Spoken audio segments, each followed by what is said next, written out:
Estudiantes de sexto semestre de Derecho de la Universidad Santo Tomás, seccional Tunja, reciban un cordial saludo de bienvenida a este curso virtual, toda vez que actualmente el COVID-19 aún sigue presente entre nosotros y estamos en periodos de cuarentena.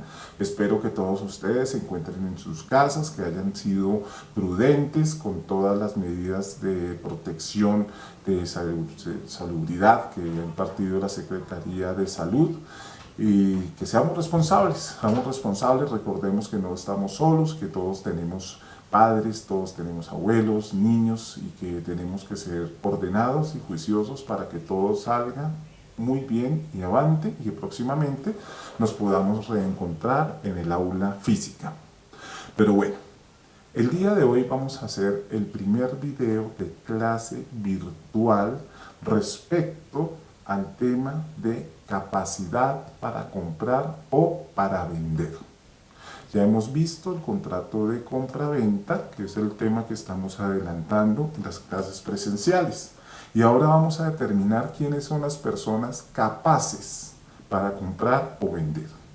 La capacidad está referida en el artículo 1851 del Código Civil, en el cual se establece que son hábiles para comprar o para vender todas las personas que poseen capacidad de ejercicio, es decir, las que la ley no declaran ni incapaces absolutos ni incapaces relativos.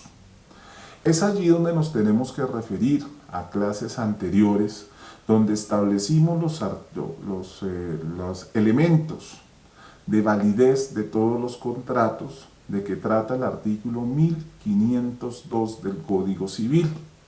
Y allí mismo nosotros logramos establecer que el artículo 1504 pregonaba qué personas eran incapaces absolutos e incapaces relativos. El artículo 1504 ha tenido una variante, toda vez que fue modificado por el artículo 37 de la ley 1996 de 2019, y desde el 26 de agosto de 2019 varió. Pero eso no quiere decir que no estén dos legislaciones vigentes en este momento, ya que los efectos de la ley 1996 de 2019 son desde el momento de su promulgación, es decir, el 26 de agosto de 2019 en adelante.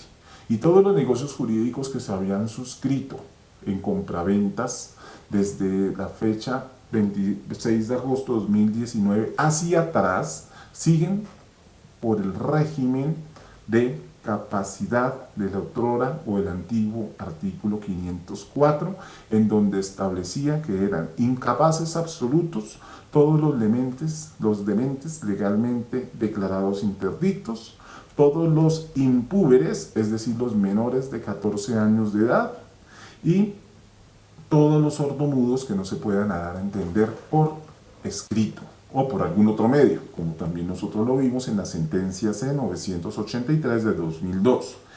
Y el artículo 1504 también nos decía quiénes eran los incapaces relativos, que decían que eran los menores adultos, es decir, entre 14 y 18 años, las personas que han sido declaradas interdictas por disipación con sentencia debidamente inscrita, y además todas las personas que la ley les ha impuesto la prohibición de celebrar algunos actos jurídicos. Si el negocio jurídico se celebró desde el 26 de agosto de 2019 en adelante, aplicamos los presupuestos del artículo 1504 actual, es decir, el modificado por el artículo 37, en el que se dice que son absolutamente incapaces los impúberes. Los actos de los impúberes no producen ningún efecto, ni siquiera las obligaciones naturales, y que son incapaces relativos los menores púberes y las personas que la ley ha determinado que no pueden realizar negocios jurídicos. Por esta razón, entonces, la ley 1996-2019,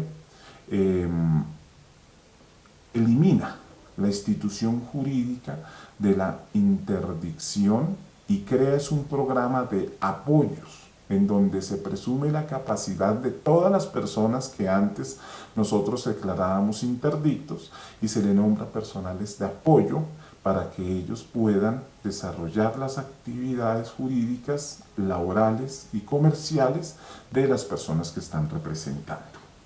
Pero bueno, no nos desviemos del tema y sigamos hablando de la capacidad para vender o para comprar.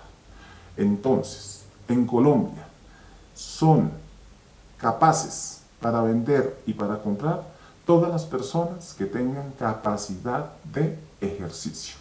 Es decir, es algo muy genérico y muy amplio, porque obviamente la gran mayoría de personas mayores de 18 años, pues estaríamos legalmente capacitadas para poder realizar el negocio de compra-venta. Pero en sí entonces, esta clase se va a desarrollar más bien de algunas incapacidades especiales que existen en nuestro entorno, que se parte de la base que son personas que legalmente podrían comprar y vender, pero que la misma ley declara que son personas incapaces para desarrollar el acto jurídico. La primera de ellas, la primera incapacidad especial la vamos a denominar en razón de su parentesco y de su vínculo matrimonial. Fíjense entonces que son dos incapacidades especiales metidas en una. Primera de ellas, en razón de su parentesco. Y segunda de ellas, en razón del vínculo matrimonial.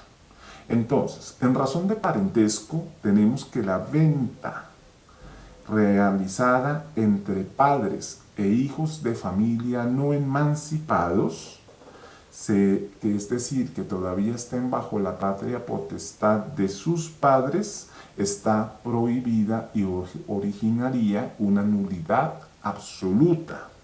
¿Y por qué se quiere, por qué la ley quiso que existiera esa prohibición de que los padres y sus hijos de familia no pudieran hacer negocios de compraventa entre sí como tal? Pues realmente se hizo para evitar, primero que todo, defraudaciones a terceras personas y también para evitar que el padre influya sobre la voluntad de su hijo, toda vez que, si nos damos cuenta, el padre es el representante legal del menor de edad no emancipado y que está bajo la patria potestad, motivo por el cual él también es el que toma las decisiones por su hijo. Y si en un negocio de compraventa está el padre y el hijo menor no emancipado, pues inmediatamente ¿qué vamos a tener nosotros?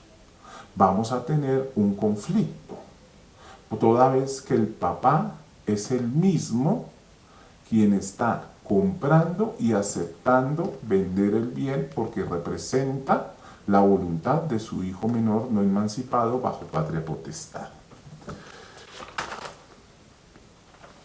Las ventas que realizamos entre padre e hijo mayor de 18 años sí son perfectamente legales y se reputan perfectas.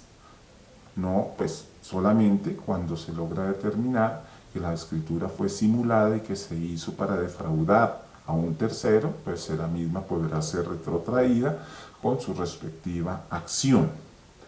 Estas ventas de padres a hijos mayores de 18 años tenemos que tener un especial cuidado. Y es que nosotros como abogados no nos podemos prestar para aconsejar a nuestros clientes a que realicen negocios jurídicos de compraventa simulados, cuando realmente los padres lo que quieren es realizar una entrega de bienes en vida, es decir, una sucesión anticipada. Y eso es muy común en nuestro entorno. Señores estudiantes, sabemos que ya existe la sucesión entre vivos, que es un procedimiento muy sencillo. Únicamente tienen que acudir ante el juez de familia para que el juez de familia les dé la autorización de que ustedes vayan ante notario para realizar la sucesión en vida, obviamente representando las legítimas rigurosas, y los bienes quedan repartidos en vida. Este trámite, el que está otorgando la sucesión en vida, puede reservarse los derechos de usufructo hasta que él muera. Y además, los terceros que se vean afectados con esta sucesión en vida pueden acudir ante un juez a pedir la no validez de la escritura, por ejemplo, por existir una acción pauliana de defraudación, por si los han defraudado en su patrimonio. Tienen 2 años para acudir, para hacer esta sanidad de estas escrituras. Es así que nosotros invitamos a que los padres que quieran otorgarle anticipadamente a los hijos mayores de 18 años un bien, no acudan a la figura simulada de las compraventas, sino acudan a la sucesión en vida o a la donación. Dentro de esta prohibición en razón de parentesco se exceptúan las ventas entre padre e hijo de menor adulto no emancipado cuando los bienes o los dineros que tiene el hijo sea producto de su peculio profesional o industrial, ya que el artículo 294 del Código Civil asemeja a los hijos no emancipados y que trabajan y que tienen un peculio económico importante como si fuera un emancipado. Es una ficción legal que trae el artículo 294. Pónganse ustedes a pensar los actores, los músicos, los niños que ya tienen sus propias líneas de ropa o de marcas, que son ya famosos y que tienen más plata inclusive que sus propios padres. Todos estos menores que ya tienen un dinero, y si son menores adultos, la ley ha realizado una ficción legal sobre su capacidad al emanciparlos económicamente, pero los padres obviamente siguen administrando todo lo relacionado de la patria potestad, como es todo lo de cuidado personal y familiar. Ahora, cuando nosotros hablamos de la incapacidad en razón del vínculo matrimonial, nos referimos al artículo 1852, que establecía la nulidad de la compra-venta realizada entre cónyuges no divorciados. Pero vale la pena aclarar que esta causal ha desaparecido. Ya no existe esta causal de nulidad, porque la sentencia C-068 de 1999 declaró inexequible esta nulidad de la contrato de compraventa. Ojo muchachos, a estudiar esta sentencia, las voy a referenciar para futuras evaluaciones. Pero ¿qué era lo que quería la sentencia como tal? Ustedes se van a dar cuenta cuando la lean y van a decir, lo que pasa es que una compraventa realizada entre cónyuges no divorciados no necesariamente tiene que ser una simulación o una maniobra para estafar a terceros acreedores. Lo que pasa es que a la mujer y al hombre, y por separado, ya se les permita que tengan bienes propios, producto de su propio peculio, como es cuando han recibido una donación o cuando han recibido una herencia. Son dineros que no entran dentro de la sociedad conyugal, motivo por el cual son bienes propios. O por ejemplo, cuando existen capitulaciones y hay unos bienes que se ha separado alguno de los cónyuges, haciendo que tenga pues unos dineros extras. Esto quiere decir que entre los cónyuges sí se puede realizar compraventas, pero la misma Corte Constitucional dijo que sin perjuicio de las acciones de simulación o las acciones paulianas a que haya lugar. Esto aplica también para la compraventa realizadas entre los padres y los hijos mayores de 18 años. Y es que es muy lógico